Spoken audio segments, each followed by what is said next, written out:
नाजरीन, मौजूदा हालात और वाक़यात की वजह से दो बड़े ममालिक अमरीका और चीन के दरमियान कशीदगी में इजाफा हुआ है और ये कशीदगी जंग की सूरत हाल भी इख्तियार कर सकती है।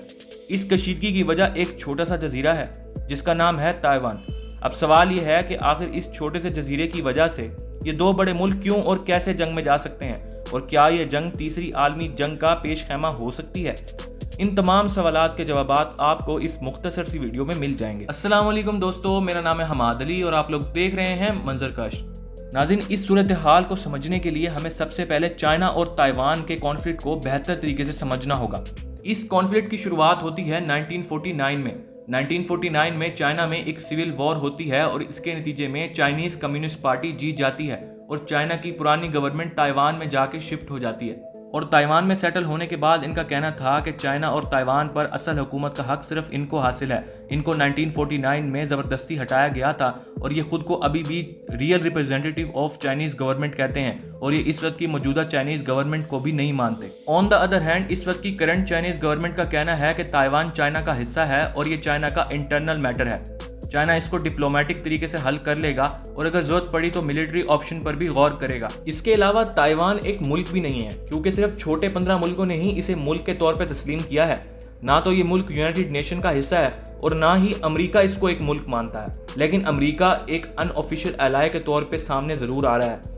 अमेरिका का ये भी कहना है कि अगर चाइना यहाँ पे मिलिट्री ऑप्शन पे गौर करता है तो अमेरिका बिल्कुल भी चुप नहीं बैठेगा। जहाँ मिलिट्री ऑप्शन की बात हो रही है तो हम ये भी देख लेते हैं कि चाइना अपनी मिलिट्री एडवांसमेंट ताइवान की तरफ कैसे कर सकता है। नाज़रीन, चाइना और ताइवान को आपस में मिलाने वाला एक ही समुद्री रास्ता है जिसका नाम है ताइवान स्ट्रेट, जिसका मतलब है कि अगर चाइना को ताइवान पे हमला करना है तो उसे एयर और नेवल दोनों अटैक्स करने होंगे, जो कि बिल्कुल भी आसान नहीं होगा, लेकिन ये नामुमकिन भी नहीं है। इसके अलावा हम एक और इम्पॉर्टेंट टॉपिक पे बात कर लेते हैं, वो ये है कि अगर ताइवान चाइना का हिस्सा बन जाता है तो इससे चाइना को क्या फ़ायदा होने वाला है। जैसा कि हम सब लोग जानते हैं कि चाइना प्रोडक्शन में बहुत आगे है। यही वजह है कि चाइना को वर्ल्ड्स फैक्ट्री कहा जाता है। इसीलिए चाइना के लिए एक्सपोर्ट्स की अहमियत बहुत ज़्यादा है और एक्सपोर्ट्स के लिए अच्छे ट्रेड रूट्स का होना भी बहुत ज़्यादा ज़रूरी है। और यही सब रीजंस हैं कि चाइना के लिए पैसिफिक ओशन का ट्रेड रूट बहुत ज़रूरी है। लेकिन चाइना पैसिफिक ओशन में डायरेक्ट एंट्री नहीं कर सकता क्योंकि चाइना और पैसिफिक ओशन के बीच में बहुत सारे ममालिक आते हैं। लेकिन अगर ताइवान चाइना का हिस्सा बन जाए तो चाइना को पैसिफिक ओशन में डायरेक्ट एक्सेस मिल जाएगा और ऐसा होते ही चाइना ताइवान के पोर्ट्स यूज करके पैसिफिक ओशन में अपनी ट्रेड को तेज कर देगा और चाइना की बढ़ती हुई इकोनॉमी और तेजी से बढ़ने लग जाएगी। ना सिर्फ ये, बल्कि चाइना जब ताइवान में अपने मिलिट्री बेसिस बनाएगा तो अपने एयरक्राफ्ट कैरियर्स और अपनी नेवल आर्मी की मदद से यूएस को टैकल कर सकता है और ये यूएस के डिफेंस में एक बहुत बड़ा लूप होल भी साबित हो सकता है। शायद यही वजह है कि अमेरिका नहीं चाहता कि ताइवान चाइना का हिस्सा बन जाए। नाजरीन, ताइवान सिर्फ इतनी इंपॉर्टेंस का हामिल नहीं है बल्कि ताइवान में दुनिया की सबसे बड़ी माइक्रोचिप्स बनाने वाली कंपनी भी है जिसका नाम है TSMC।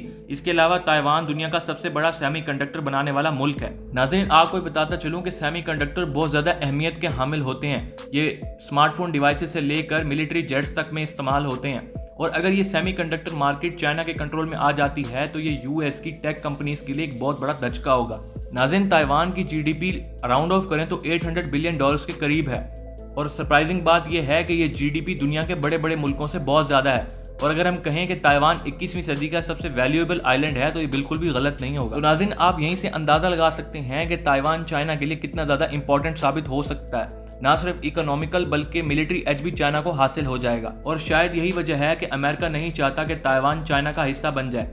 इसी के पेश नज़र शायद अमेरिका कोई डिप्लोमेटिक हल तस्लीम कर ले, लेकिन अमेरिका ये कभी भी कबूल नहीं करेगा कि चाइना कोई मिलिट्री ऑप्शन पे गौर करे ताइवान के खिलाफ। अगर ऐसा होता है तो शायद ये दोनों मुल्क मध्य मुकाबले भी आ सकते हैं। नाज़रीन, हालिया सूरत हाल में सबसे ज़्यादा बिगाड़ तब पैदा हुआ जब नैन्सी पेलोसी ने ताइवान का विजिट किया। नैन्सी पेलोसी यूएस की एक इम्पोर्टेंट लीडर हैं और जब उन्होंने ताइवान का विजिट किया तो चाइना ने इसे उनके इंटरनल अफेयर में इंटरफेरेंस करार दिया और यही वजह है कि चाइना ने अपनी मिलिट्री मूवमेंट को ताइवान के इर्द गिर्द और भी ज़्यादा बढ़ा दिया है।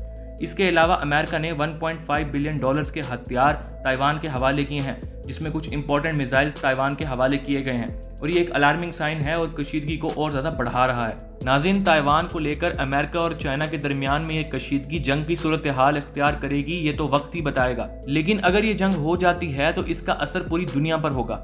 इसकी वजह यह है कि सिर्फ यहाँ पर दो मुल्क ही नहीं बल्कि दो न्यूक्लियर पावर्ड कंट्रीज लड़ने जा रही हैं। इसके असरात पूरी दुनिया पर होंगे और शायद ये भी हो सकता है कि दो वर्ल्ड ऑर्डर्स बन जाएं, एक अमेरिका की तरफ और एक चाइना की तरफ। इस तरह दुनिया दो हिस्सों में बंटकर आपस में लड़ाई करेगी तो ये तीसरी वर्ल्ड वॉर की सूरत हाल इख्तियार कर सकती है। और यही वजह है कि दुनिया को उम्मीद है कि चाइना और अमेरिका दोनों अपनी इस कशीदगी को डिप्लोमेटिक तरीके से ख़त्म कर देंगे और इस मुतवक्के जंग के खतरे को टाल देंगे। नाज़रीन, इस तमाम तर सूरत हाल पर आप कमेंट सेक्शन में अपनी कीमती राय से हमें ज़रूर आगाह कीजिएगा और ये भी ज़रूर बताइएगा कि वर्ल्ड अफेयर्स पे क्या मंजरकश को और वीडियोस बनानी चाहिए या नहीं। नाज़रीन, अगर आप मंजरकश की और वीडियोस देखना चाहते हैं तो आपकी स्क्रीन पे आपको दो वीडियोस की रिकमेंडेशन आ रही होगी, जिसमें से पहली है 10 चीज़ें जिनमें पाकिस्तान सबसे आगे है और दूसरी दुनिया के ताकतवर तरीन मुस्लिम ममालिक। इन पे क्लिक कीजिएगा और इनको ज़रूर देखिएगा। आपसे मुलाकात होगी आने वाली वीडियो में, तब तक के लिए अपना ख्याल रखिएगा। अल्लाह हाफिज़।